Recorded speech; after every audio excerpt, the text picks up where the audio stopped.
Apat ka na. Ay sis, ano ba yan? Susan, masyado namang arot. O ano naman ikaw, Isko?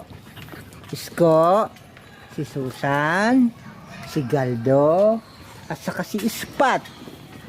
At saka yung nakatali na matapang ay si Yumi. Ano ba naman yan? Ay nako. Tama ng harot ay baka makagat ako. Ayoko ng ganyan. Magkakapatid yan yung tatlo na yan. Na ano yan, tawag ito. Survivor ng parbo. Sige. Ito ang kanilang tatay, si Isko. Isko! Isko ng papi. Isko ko? Ito, pangalan ko nito si Ispat kasi ayan o, hati yung muka. Kanila puti. Ito naman si Susan. Sabog-sabog ang balahibo. Doon ay ikaw, Nay.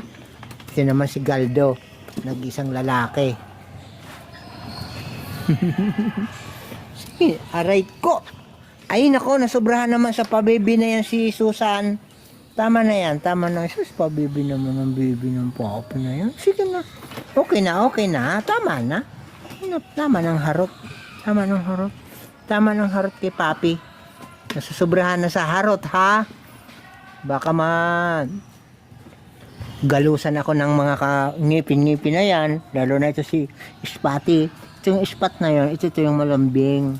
Yung nagpapakarga sa akin. At saka gumagapang sa sahig. Pag pinapagalitan, ayan o, gumagapang. Susan, enough na. Sige na, stop na. Ay, nako. Nakaka-relieve ng stress. Sige, hala. Anas ko. Ha? Sko. Alika, Sko. Eh, papi? Hala. Hala. Ang kukulit.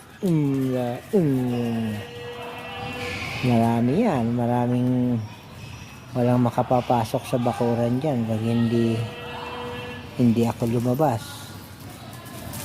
Kailangan salubungin mo yung bisita mong parating pag hindi nakapo. Ano yan? 4 na yan. Maliban dun sa ayan pa, oh. Nakatayo. Tapos may nakakulong pa doon na 2. Sino ba to?